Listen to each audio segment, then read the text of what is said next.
Hello everyone, can you hear me okay? It's my first time here doing this, so thank you for signing up and coming to see me.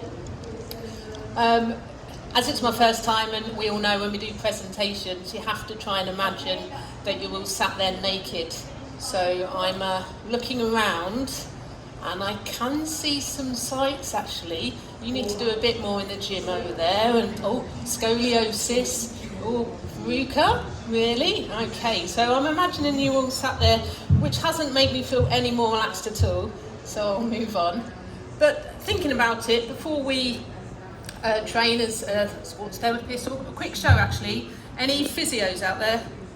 Osteopaths, chiropractors, reflexologists, body massage, sports massage, mainly. Any students that haven't quite got on the journey yet? A couple, excellent. So before you train, you might be looking at this lady here and going, lovely scarf, nice handbag, but how do we see them as therapists? How do we see this lady? This is what I'm seeing. I'm seeing that heavy bag that she's carrying around all day. Could end up with postural issues, could end up with aches and pains. So we do see people very differently in our profession. I was walking home the other day from work, and it sounds wrong when I say I was following this girl. She was only about 7, and she was walking along like this with her mum and her fake Ugg boots. And I just looked at her knee valgus, I looked at her hip position, I looked at her leaning forward, and really I thought I want to go and tap her or her mum on the shoulder and just tell them what I could see happening in the future with her postural issues. Also, I'm a bit of a keen runner, or have been, and when people pass you on the street, normally you might say, oh, they look really good, they're out, that's excellent. I will look at rotational arm swing, I'll look at heel flicking, I'll look at really weird things that are going on as people are running. So we do see people very differently. When I trained, as Mike said, quite a few years ago now, it was quite thumb-based. So we were taught to knead, thumb compress, stripping. All our techniques were focused really on the thumb. And what I did here was the therapist's lifespan of the thumb is about 5 years. So the more you use your thumb, possible arthritis, hyperextension, you can cause many issues with it. So I'm very focused now, especially when I'm teaching and practicing myself, of using as many different body parts as possible. Haven't quite gone to knees yet. Fists, open hand, I call it open fist, I use quite a lot to get nice and deep. And obviously elbows, which we use. So try and focus on avoiding just that use of the one thumb joint and use the rest of your hands and body areas. Clients don't always tell you everything. So again, Mike was talking about subjective assessment, if you were in his talk. Let them talk, let them tell you what's wrong, but what they won't tell you is they think 2 weeks is enough past medical history. What have I done in the last 2 weeks? I had a client come in with really bad knee pain, and questioning him, he said, no, I haven't ever had any operations or injuries, but he did tick the, yes, I've got metal pins and plates. So I did question how they got into his body without an operation, of which he then remembered.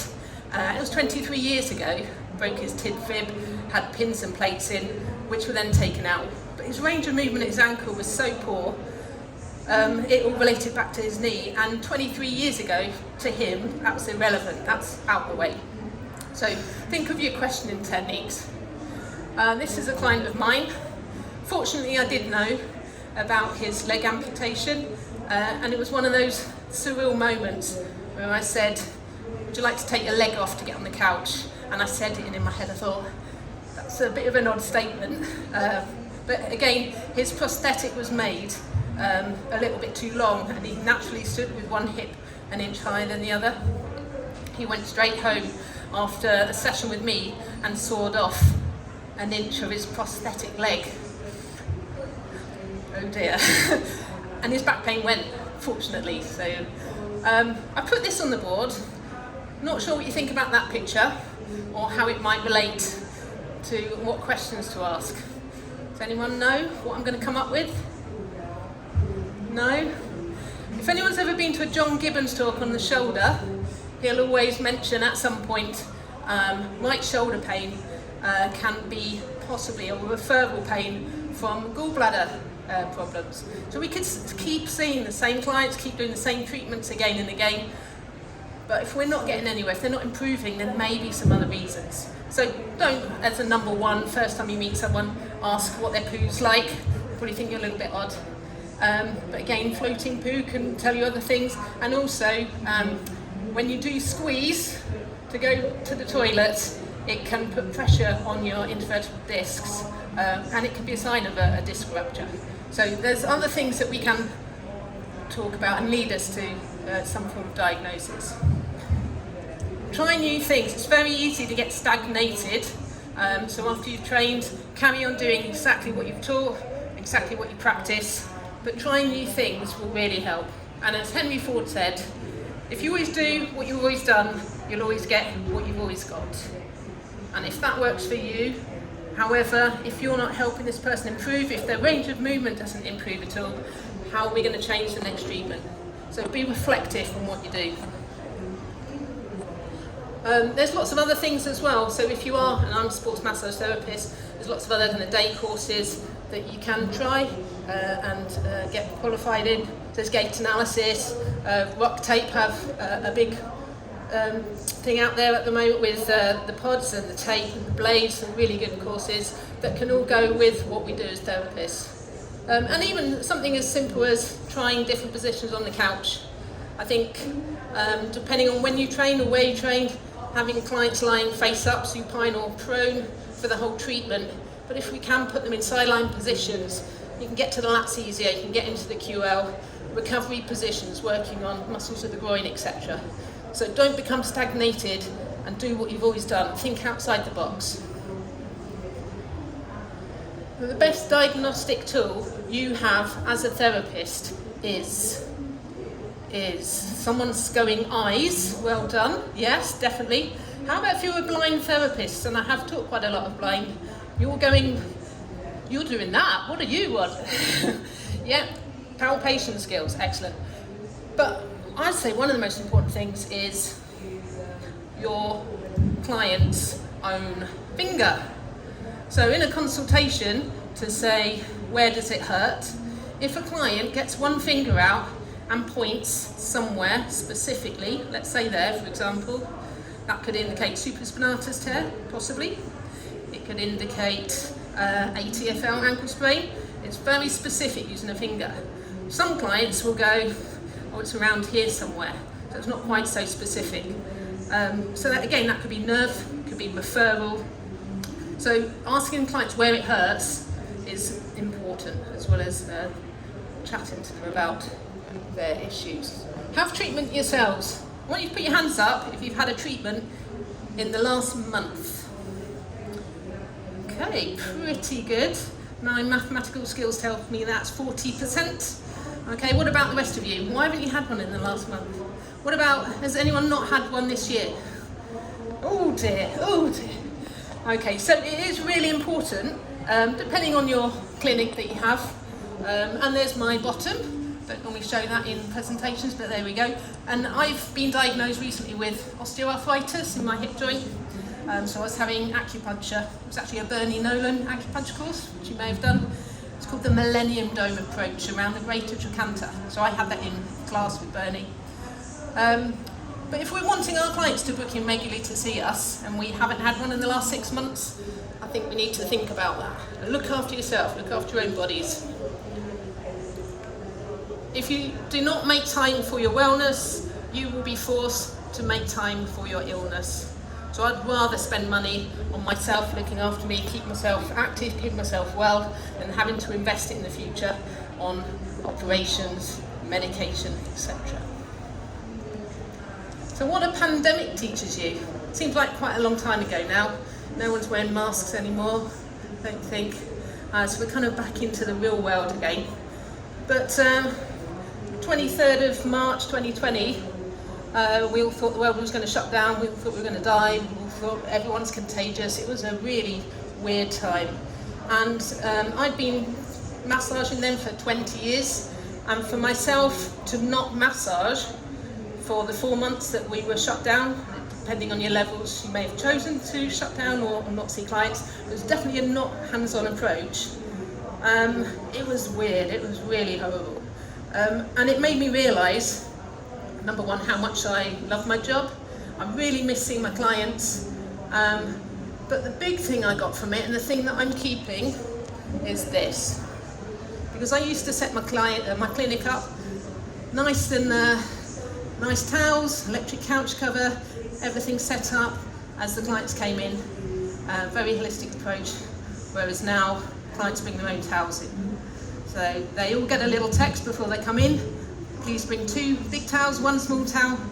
And they've got into such a routine of doing that now, for hygiene purposes and also environmentally friendly, that I had one client ring me up. He said, I'm going to be a minute late because I've just had to go to Sainsbury's. I've got my towels, so I've gone to buy some more. I was like, I do have some spares, but that's what they do. So now they're quite happy to bring their own towels in, and I save an absolute fortune on laundry bills. So that's one thing that I'm keeping through the pandemic. You've got to take good things out, bad things, and that, for me, that was one of them. What does tight mean? People use the word tight a lot. Clients will come in, got a tight back, got a tight hamstring, got a tight this. What does tight actually mean? Does anyone want to say? Right, so there's a few things that could be tight. So that elastic band that's been pulled is very tight. It's like a guitar string that will twang. So that would be an overstretched muscle, possibly held in a elongated position. But the other 2 people there got a little Albert in this position. So tight for him could be chronically contracted. So tight could actually be long and stretched, or it could be chronically contracted and short. What is tight? Have a think about that when clients say, oh, I've got tight back. We're not going to just massage their back. Why is it tight?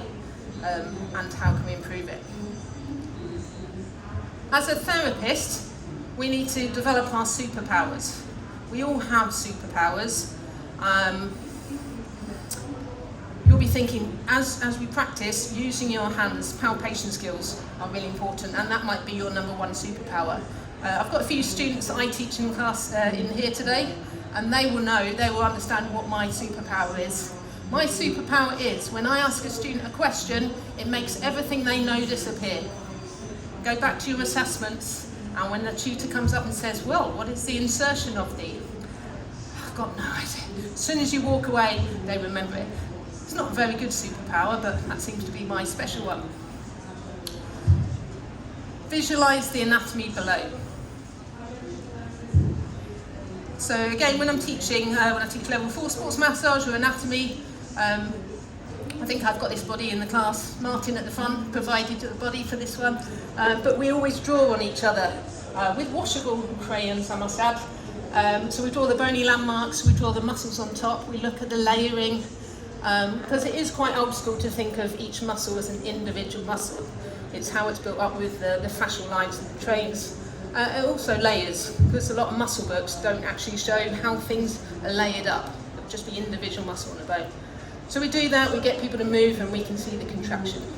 So when I'm working on a client, I will imagine them without skin. Again, it sounds a bit wrong. And I will try and imagine or feel where all the different parts of the muscles are, or the direction of the fibres. Which brings me to a point, not a knot. Knot. I've got a knot here, I've got a knot here, I've got a knot here. What is a knot? Well, I'll tell you what is not a knot. So, when working on the hamstrings, and I've gone for a lot of different treatments in places, and these are particular ones that I've picked up as people maybe not completely understanding the anatomy behind what they're doing. So there's a point right at the top of the hamstrings, and just as the glute max comes down into my Adidas stripe down the side here, and you can flick off that, and that's going over the edge of the gluteal tendon. So do you need to work out the edge of the gluteal tendon? Do we need to, if I can point on here, I don't think I've got a laser, where the traps come over, they kind of cut over the medial border of the scapula, halfway down, and if you run a deep elbow all the way down the back, you will flick. I use the words flick, clunk, twang when I talk about these. You will come off here and you'll twang or clunk across that muscle group. And a lot of people, again, depending on their knowledge or training, will go, oh yeah, got a real good knot there, let's get that out. What are you actually trying to get out? You're trying to get out the edge of the trapezius.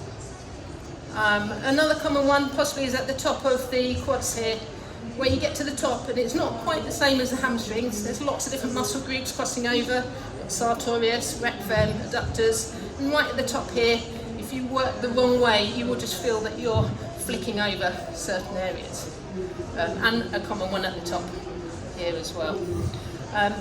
Which brings me to, I went to Bath Thermal Spa a few years ago, and I decided to treat myself to a different treatment I hadn't had before, and I went for hot bamboo massage. So if you are trained in that, you will be trained very differently to what I had.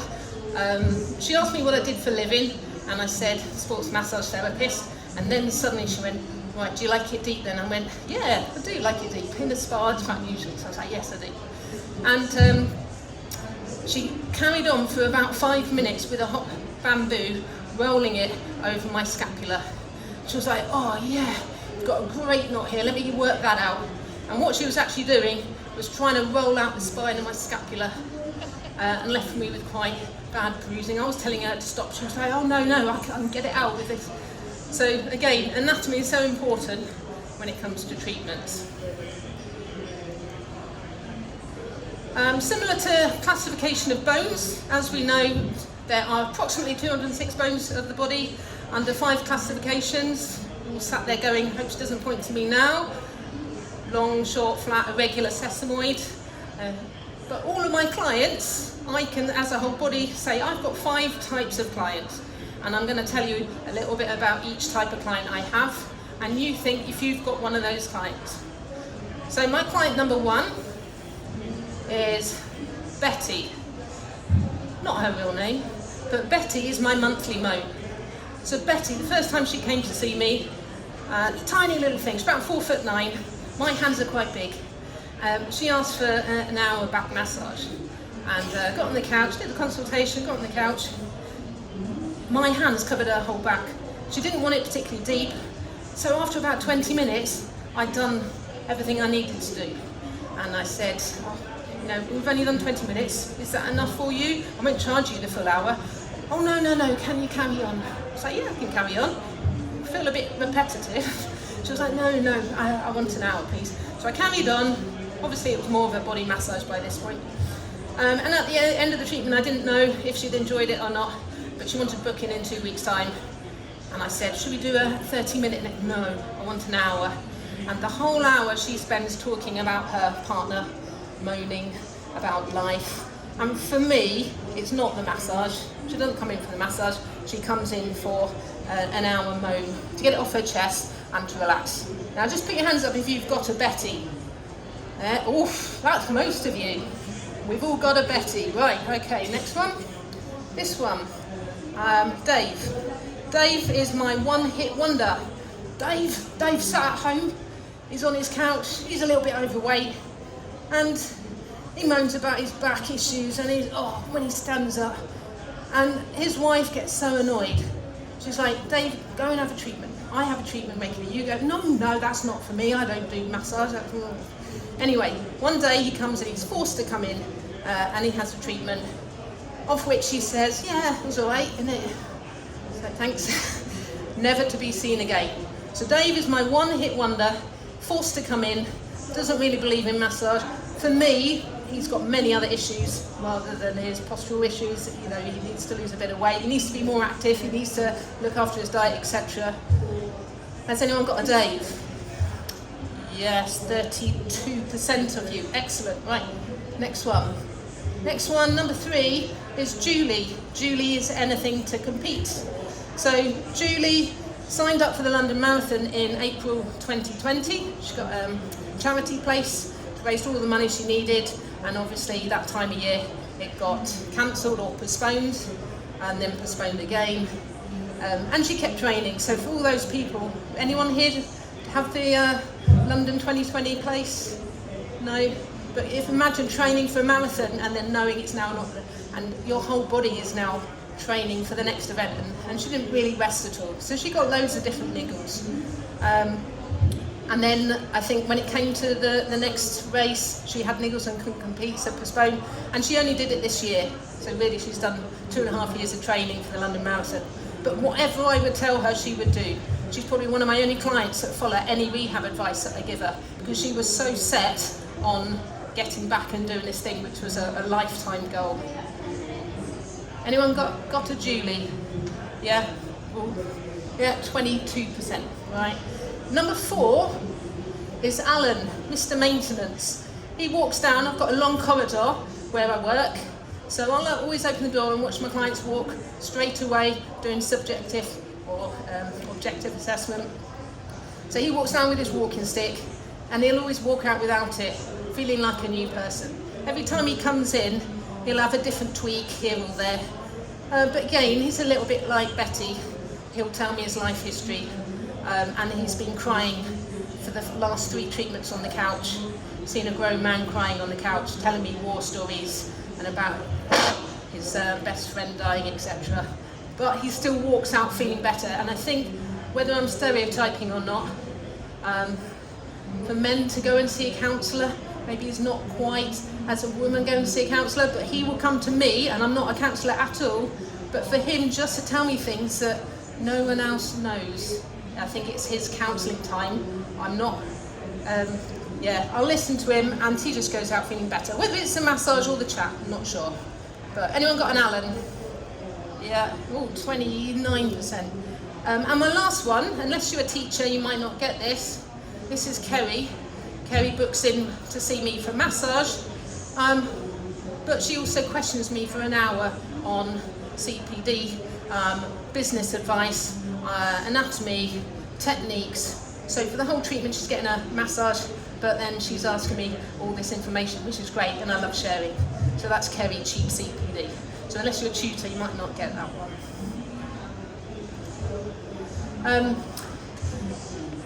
I did notice this a lot when I wasn't treating people over lockdown, but to me it's like a soap opera. And especially clients that do book in every month. I'm like, I can't wait to see him again, because he was going through a divorce. I wonder where he is now. And they were going on holiday to the Caribbean, and it sounded amazing. Can't wait to hear that. I mean, a lot of my clients like talking, and I like listening. But it is my very own soap opera. And I've been treating clients now for so many years that I know what monthly, I get the next episode. And for me, I sit there in the morning going, oh, I've got a great day today. Don't need to watch telly, it's amazing. Right, here's a biggie. No time for rehab. Hands up if none of your clients have time for rehab. Yeah, no time, don't have time for that. So how do we give rehab or aftercare advice that we think clients will follow? Well, we're not sat that close. If you are sat next to someone, I would like you, in a seated position, to force your legs apart so that your legs are now touching the person next to you. So you're doing an isometric hip abduction. Awkward. No, I'm not doing that. No, I'm not moving. Okay. Anyway, you might do that and relax with a resistance band. Okay, so give someone a resistance band. If you want them to work on particular muscle groups, they can do that sat at the desk. So for someone saying I haven't got time to do rehab, depending on your knowledge and your rehab advice, think cleverly about how you can give things to people that don't have time, and people with kids and everything else that we've got going on. Again, any chair-based stretches that we can do. So a nice levator scapular stretch or upper traps, thoracic extensions. So just leaning back on that chair. And that chair's a perfect height for you there if you do want to have a go. But just leaning back onto it, and it opens up your thorax. Haven't got time for that? Well, you're sat at your desk 8 hours a day, so yes, you have. And they say it takes 4,000 to 6,000 reps to change muscle memory. That's quite a lot. It's quite a lot of repetition. But if I was to give you some advice and you went away and did 6,000, that's not good either. That will make it a lot worse. But over time, if we can build up this change, and in terms of stretches or strengthening exercises that we give, So like the 10,000 steps that you might do a day, if anyone's obsessed with your Fitbit watches, oh, I've already done 9,000 before I go to bed, I better wave my hand around before I go to sleep. There we go, right, relax. Do 10,000 steps before you work and then sit down for 8 hours. Well, that's not as good as breaking that 10,000 throughout the day so that we're up and active and mobile and getting up to make a cup of coffee. It's trying to stretch and be mobile as much as we can throughout the day rather than do it all in the morning, and then now we can just sit down and make our hip flexors go into a shortened position. So I've got a little competition for you. I'm going to time you for 30 seconds and you are going to do as many butt clenches as you can. Don't start yet. But to know you're doing it, I need to see your heads moving up and down, because otherwise you're not doing it properly. So when I see you squeeze, probably see your head moving, and I'm going to walk around just to make sure you're doing it. Okay? And there's a prize for the winner. So I want, unless you've got any medical reason not to, okay? On your marks, get set, go, and count. Don't forget to count. Brilliant, well done. That's it, everyone's doing it. Well done, keep going. I'm looking. No? Okay, good. Excellent. Oh, someone's got a big glute max. Excellent, keep going. Well done, halfway there, halfway there. Come on, work hard. Excellent, well done you. Keep going. 9 seconds. 7, 6, well done. Don't blame me tomorrow when you can't walk. 3, 2, 1, stop. Right, did we all count? I'm going to throw a figure out there because I did it yesterday just to practice, and my figure was 60. How good was that? Hands up if you got over 60. Okay, throw a number out. 64. Anyone beat 64? 66? Anyone beat 66? No? Oh, I've got a prize for you then. Well done. There we go. 66. You'll be in more pain tomorrow. Well done. There you go. You can do that sat at a desk, but you've activated your glute max. You've got your muscle moving. Doesn't have to be extra time. And we're nearly done. Hold on. I've got 2 minutes. Don't say don't. The moment you tell a client not to do something, what do they want to do? So again, with my diagnosis, my specialist said, don't run. Broke my heart. Suddenly my whole life, it was just horrible. Don't say don't. How could he have told me something else? Well, yeah, you will make it worse. But to me, the quicker I make it worse, the quicker I get a new hip. That's a good thing. So do I not want to ever run again? No, I do. I love it. It's more than just running. It's about mental. It's about thinking. It's about all these different things. If you've got a client that wears high heels all the time, if you say don't wear high heels, that's my favourite. Maybe spend a bit more time in some slightly lower shoes in your work. Go out in them, that's great. But don't, ignore that. Rewind. Try some other shoes. Or the client sat at the desk with his head forward.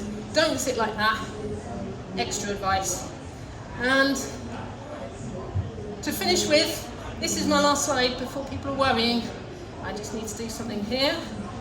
Is the best rotator cuff stretch you will ever have. Okay, so please follow me. I would like you to sit on your non-dominant hand. Sit on your non-dominant hand. Raise your dominant hand into the air. And point your finger up to the ceiling as high as possible. That's it. This is for Instagram. This is my question and answer slide. Because a friend of mine said to me, no one's going to ask you any questions. And I said, yes, they will. So I have 1 minute left for question and answers. Sorry, that is not a stretch. Don't please give that to your clients. My name is Claire Riddell, and I've got Facebook, Instagram and YouTube. I've got 100 videos on YouTube if anyone does want to go on and watch me do really silly things. But it's been a pleasure. Thank you very much. And if you've got any questions, I will be at the back or at the front. Thank you very much.